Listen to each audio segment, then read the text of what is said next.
What's up everyone, this is CoyneDawg here with another GTA video. So in this video we're going back to my head-to-head series, and today I've got for you guys the Nero Custom versus the X80 Proto.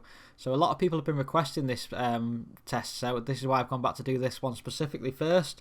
So I'll run this through my 3 tests now and we'll see what happens. So first up we've got the 2 mile long straight to test the acceleration of the vehicles. Now the X80 I haven't really driven it too much before I started doing this testing, so I did get used to it by doing a lot of laps around my tracks, etc.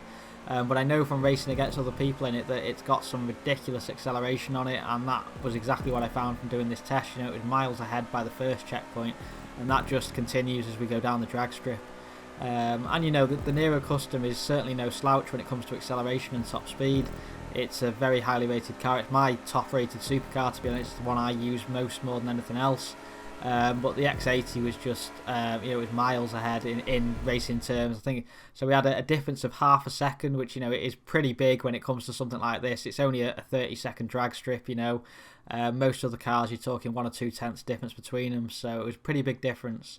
So let's go on to the track testing now and see what happens there. So first up we've got Bridging the Gap, which is mainly a bumpy street circuit with mainly low speed corners. So first up we've got the Nero Custom, and as I said, the Nero Custom is my favourite supercar. It is definitely the, in my opinion, the easiest supercar of the top supercars to drive quick. You know, and it doesn't feel artificial in the way it handles. It feels connected to the road and everything, but it's got a very balanced feel to the handling. The brakes are very good. It's got good acceleration. It's got good top speed. The 4-wheel drive system of it allows you to, you know, turn in and get on the power early and all those sorts of things that you need from a car. And it's just the best all-round supercar that we've got in the game today, in my opinion, for all those reasons I've just mentioned. And you know, it handles Bridging the Gap very, very well, despite the fact it's a bumpy circuit and the bumps will upset a lot of vehicles. It doesn't upset the Nero. The Nero is very, very good around this circuit and around any circuit, to be honest. It is the car that, if you choose a race and you're not sure what the track's going to be like, always pick the Nero Custom, because you will always be competitive with it. And then next up we've got the X80 Proto. Now the X80 Proto, just to get it out of the way straight away, is a very quick car. However, it's very difficult to drive quick. It's got some quite strange and unique handling characteristics, to be honest. It is 4-wheel drive like the Nero. However, unlike the Nero, this often more feels like a rear-wheel drive car in terms of the way it handles, in my opinion. The back end is quite loose and floaty sometimes, which doesn't happen with a lot of the 4-wheel drive cars in the game. The Tempesta, the Nero, etc., they are pretty planted round corners, but this, well, like specifically around this corner, you'll see the back end just goes a little bit loose. That doesn't happen so much with most 4-wheel drive cars. Anyway, and also the brakes on this aren't brilliant compared to a lot of the other supercars, which is a little bit unusual. Most supercars have good brakes. However, this track, because it is, you're braking down to very low speeds and then you need good acceleration out of the corners. This car, as we've seen in the last test, has excellent acceleration, and that makes up for some of the lacking areas that we've just discussed in terms of its brakes, etc. So in terms of the lap times, they're very, very close, a couple of tenths of a second in the Nero Custom's favour, but they're both pretty competitive cars around this circuit, to be honest. And then next up we've got Docked Points, which is a smooth stump piece circuit with mainly mid to high speed cornering.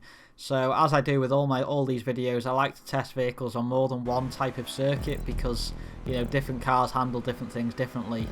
So I think it's worth looking at how they handle 2 different tracks and seeing, you know, where the strengths and weaknesses of some vehicles lie.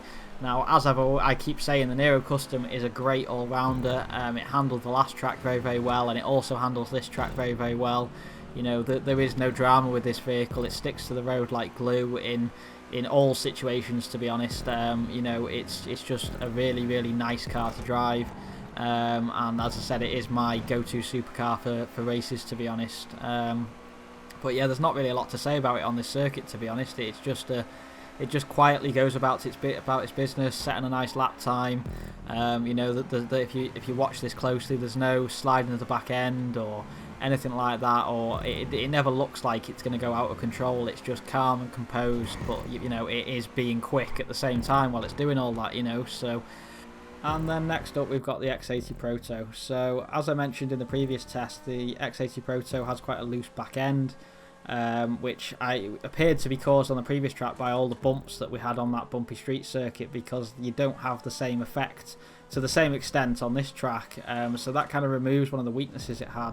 And then additionally, this track doesn't require as much braking, which also reduces the weakness it had in terms of the braking. One thing I did find on this track with the X80 Proto though is it doesn't handle curbs very well. You'll see that on a lot of curbs I'm kind of avoiding them, because unlike the Nero, which you could just ride the curbs no problem through that S section there, with this, if you caught the curbs at specific angles, it would just throw the car around the back. The back end would just come loose. So based on that, I was being very careful around the curbs and stuff.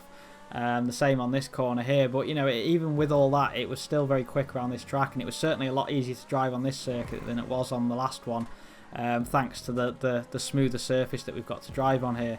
And in terms of the actual lap time, they were so close. I don't think I've had two cars so close around this track before, and they're both very, very competitive.